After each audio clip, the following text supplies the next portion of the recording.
こんにちは。今回は、東京オートサロン2024で展示されていた、WRV フィールドエクスプローラーコンセプトについて紹介しつつ、今後の WRV の使用予想とネット民のコメントをお伝えしていきたいと思います。WRV 購入検討者は必見だと思います。それでは行きます。Now loading。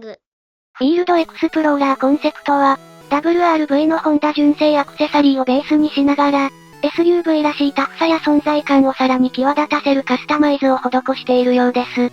こちらが、WRV のオリジナルになりますが、実際にどのような変化が見られたか詳細を見てみます。まず、フロントフェイスですが、フロントグリル部が大胆に変わっていまして、通常だとメッキの加色がヘッドランプまで、横に伸ばしてレイアウトしているのですが、こちらのコンセプトモデルでは、ブラック塗装を施しており、深みのある黒艶が上品さを引き立てていますね。また、中央部には、黄色いランプのようなものが3つ見えますね。結構度派手に黄色く点灯していました。ランプ位置が高めなので、威圧感も高そうですね。その下には、横文字で H-on-DA とロゴを入れていますが、オリジナル車両ではエンブレムですね。中央のフロントグリルについては、中央のトーションバーのような力強さを感じさせるパーツがついています。これら合わせて、フロントグリル TAS2024 仕様のようです。また、フォグランプ周りのガーニッシュについては、ブラック塗装しており、フォグランプは黄色く点灯しています。フロントロアガーニッシュもブラック塗装していて、全体的に未塗装部品が少なくなっていました。このフロントグリルは、会場でも評判が良く、人気でしたよ。あまりこの価格帯で黒艶の外装パネルは見かけないので、上品だと感じました。今紹介した部品は、LED フォグライトガーニッシュと、フロントロアガーニッシュです。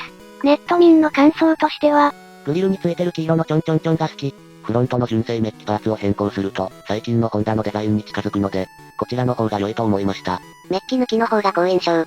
黒系のパーツ合いますね。イエローのアクセントライトがまたいい。ブラックのフィールドエクスプローラー仕様は、かっこいいですね。これで EHEV と電波があれば購入対象になってました。一方でメッキギラギラ仕様は品がなく最悪ですね。コーティングの有無での口どちが気になりますね。わずかながらでも向上してそう。WRV、安っぽさが消えてかっけえな。といった感じのコメントが見つかりました。メッキに対する印象は、あまり良くなかったことがわかりましたね。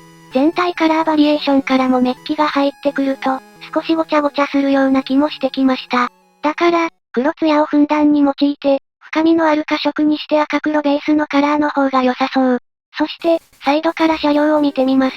この車両自体は、Z グレードで、ボディカラーは、イルミナスレッドメタリックをベースとしています。そのため、車両サイズのベースは、全長 4325mm、全幅 1790mm、全高 1550mm、ホイールベース 2650mm、地上高 195mm ですね。車両サイズとしては、3ナンバーレベルですね。この車両サイズに対して、今回採用しているタイヤは、15インチのアルミホイールで、純正の17インチからインチダウンさせています。その代わり、タイヤサイズが、幅 195mm 扁平率 80% と大きくなり、より SUV らしい力強さが増しています。このタイヤは、トヨタイヤ製でした。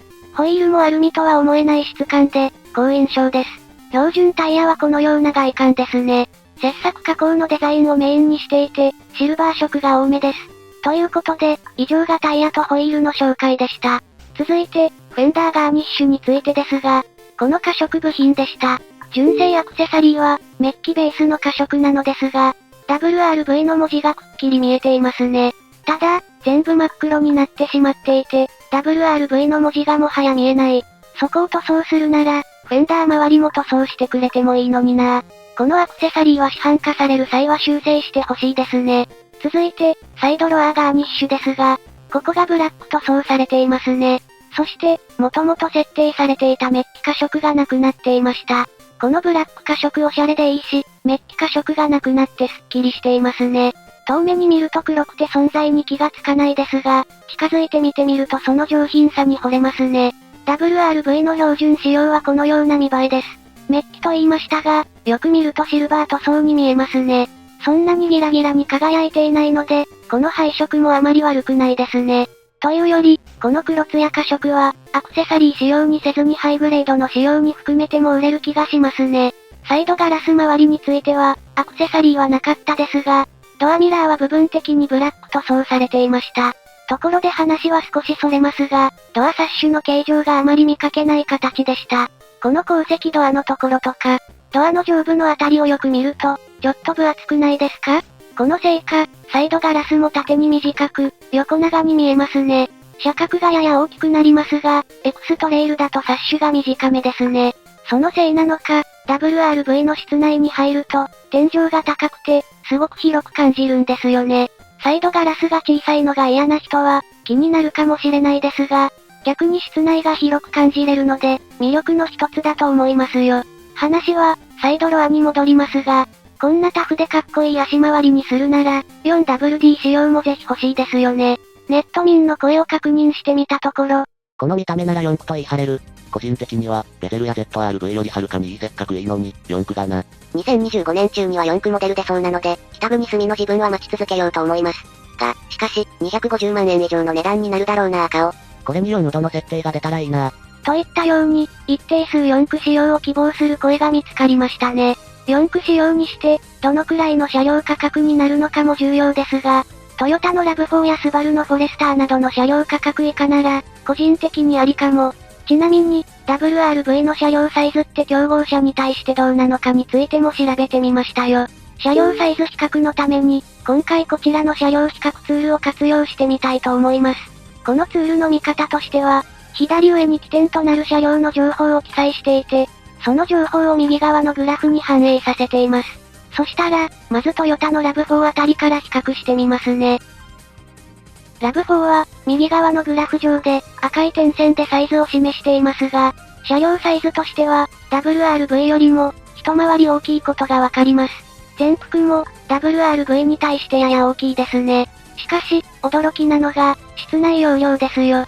このグラフは室内容量を比較しているグラフですが、ラブ4よりも WRV の方が室内容量が大きいですね。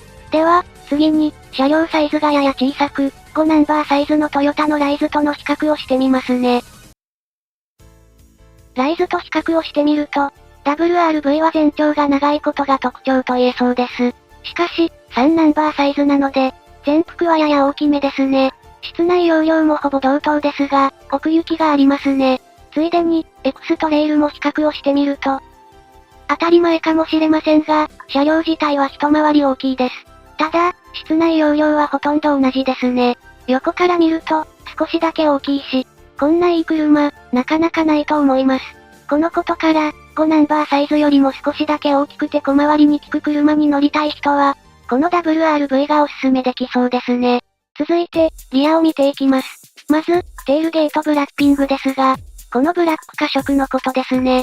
なぜかわからないけど、この車、犬っぽく見えるのは私だけ？テールゲートのブラック化は、ちょっと浮いているように見えましたね。テールゲートスポイラーもブラック塗装されていました。真下にあるストップランプの赤色とも相性が良さそうですね。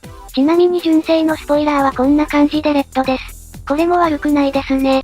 そして、リアロアを見てみると、ガーニッシュとエキパイが共にブラック塗装されていました。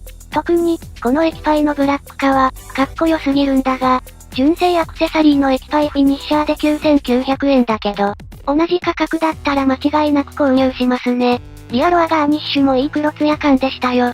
できれば、3万円以内に収めてほしいなぁ。純正の標準装備のリアロアはこんな感じです。さっきのブラックエキパイ見てしまうと、ちょっと物足りなさを感じてしまいそう。でもこのさっぱりしたデザインも好きです。皆さんの好みは別途コメント欄で教えてくださいね。以上、リアをまとめると、テールゲートブラッピング、テールゲートスポイラーラッピング、エキパイフィニッシャー、リアロアガーニッシュ、がありましたね。改めて、リアから見ると、スポーツカーみたいな見た目だなぁと思いましたが、多分先日ジャパンモビリティショーで見かけたクラウンスポーツの色味と似ていたから、そんな印象を抱いたのかもしれません。そして、最後にルーフのキャリアですね。これ不思議なのが、通常、標準装備でルーフレールがついているのですが、そのルーフレールがなく、車体止めでキャリアを装備していました。個人的には車体に余計な負荷はかけたくないので、ルーフレールに装備したコンセプトで、キャリパー装備状態を見たかったですね。まだまだ、未知なところも多く、WRV に興奮してしまいます。ちなみに、コンセプトカーといえど、この車両が市販化されないとは言い切れないです。先日のジャパンモビリティショーでも、日産の90周年記念車両は市販化されていました。なので、このホンダの WRV も我々のポジティブな声が増えていけば、市販化の実現性も高まっていくと思います。車両コンセプトはほぼ間違いなく、評判が良いことがわかっているので、今後のホンダの開発に期待大ですね。そんな感じで、WRV のフィールドエクスプローラーコンセプトの感想は、ぜひたくさんコメント欄で教えてくださいね。それではまた。